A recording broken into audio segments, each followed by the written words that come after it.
तो पिछले वीडियो में हमने डिस्कस किया था कि जब हम दो रेजिस्टर्स को सीरीज़ में कनेक्ट करते हैं तो उस सर्किट का हम इक्विवेलेंट रेजिस्टेंस कैसे निकाल सकते हैं, और एक सीरीज सर्किट में करंट की वैल्यू कांस्टेंट होती है, क्यू होती है, और वोल्टेज जो है वो इक्वली डिस्ट्रीब्यूट होता है।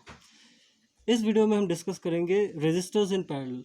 तो यहाँ आप देख सकते हैं सर्किट डायग्राम में, यहाँ दो रेजिस्टर्स हैं R1 और R2, उनको मैंने पैरेलली कनेक्ट किया है। पैरेलली कैसे? उनके जो दोनों एंड पॉइंट्स है वो कॉमन पॉइंट्स है।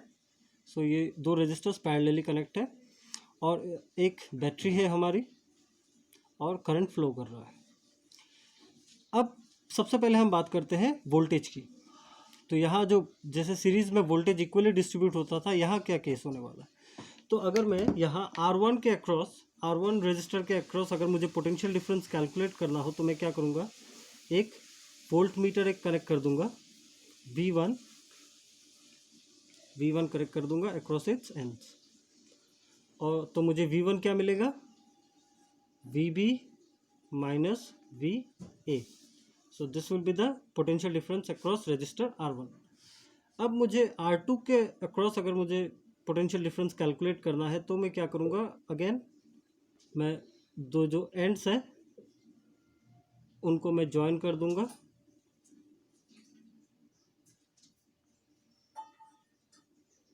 और यहाँ भी आप देख सकते हैं जो हमारा पोटेंशियल डिफरेंस है वो है VB माइनस VA। तो ये हो गई R2 के अक्रॉस जो पोटेंशियल डिफरेंस है। अब अगर मुझे पूरे सर्किट के अक्रॉस पोटेंशियल डिफरेंस कैलकुलेट करना है तो मैं क्या करूँगा, अगेन सर्किट के अक्रॉस अगर मुझे करना हो तो क्या होगा, V टोटल क्या होगा, VB माइनस VA।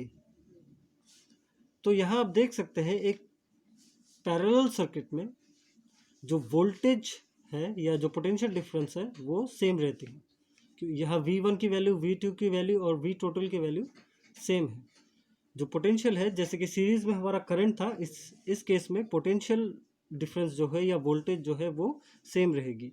वोल्टेज जो है वो हमारी सेम रहेगी अक्रॉस द सर्किट। अब बात आ जाती है करंट की।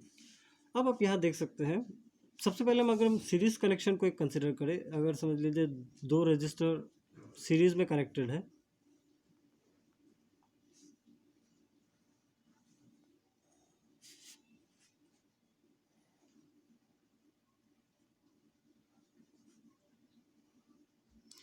तो यहाँ जो करंट फ्लो कर रहा है I, वो करंट I फ्लो कर रहा है, उसका जो जाने का रास्ता है, उसका जो पाथ है वो एक ही पाथ है, उसे यहीं से क्रॉस करना पड़ेगा। तो सेम करंट ही फ्लो करता है, आप इस तरह समझ सकते हैं। लेकिन इस केस में आप देख सकते हैं यहाँ जब करंट फ्लो कर रहा है इस पॉइंट पे आके उसे दो रास्ते मिलते हैं या दो पाथ मिलते हैं। तो करंट दोनों पाथ से फ्लो करता है, दोनों पाथ से वो इक्वली फ्लो करता है, इस पाथ से और इस पाथ से। तो जैसे कि अगर यहाँ मेरा अगर टोटल करंट जो है मेरा 1 एम्पियर है, तो अक्रॉस R1 रजिस्टर क्या होगा, 0.5 एम्पियर फ्लो करेगा, और across R2 register 0.5 ampere flow करेगा। तो पैरेलल कनेक्शन में क्या होता है कि जो हमारी करंट है वो क्या हो जाती है, डिस्ट्रीब्यूट हो जाती है across the resistors, just opposite to the series circuit. Series circuit में करंट कांस्टेंट रहता था, सेम रहता था, और वोल्टेज इक्वली डिस्ट्रीब्यूट होती थी। पैरेलल सर्किट में वोल्टेज जो है वो कांस्टेंट रहेगी और करंट इक्वली डिस्ट्रीब्यूट होगा। अब हम इस सर्किट का इक्विवेलेंट रेजिस्टेंस कैसे निकालेंगे? हमें पता है again Ohm's law, V equals to IR, ये है। अब V इक्वल्स टू IR है, सो I क्या होगा, V बाई R। तो ये हो गया हमारा पहला इक्वेशन। अब बात आ जाती है इस पहले रेजिस्टर के अक्रॉस कितना करंट फ्लो होगा। फ्रॉम द ओम्स लॉ हम बोल सकते हैं I1 equals to V by R1, इतना होगा। V कांस्टेंट है, R1 सेम R2 के अक्रॉस कितना करंट फ्लो होगा, I2 इक्वल्स टू V/R2। तो इन सब को अगर मैं इस इक्वेशन में समझ दीजिए, इसको मैंने इक्वेशन 1 ले लिया, ये 2 है, ये 3 है और ये 4 है। अगर मैंने 2, 3, 4 को इक्वेशन 1 में पुट किया तो क्या होगा, I equals to I1 plus I2। I की जगह हम क्या लिख सकते हैं, V/R। I1 की जगह V/R1, I2 की जगह V/R2। V/R equals to V common ले लेते हैं, क्या हो जाएगा 1/R1 plus 1/R2। V cancel, क्या होगा 1/R equals to 1/R1 plus 1/R2, so R equivalent. So this is the equation for two resistors connected in parallel. इस equation से हम R इक्विवेलेंट के लिए एक फॉर्मूला और बना सकते हैं।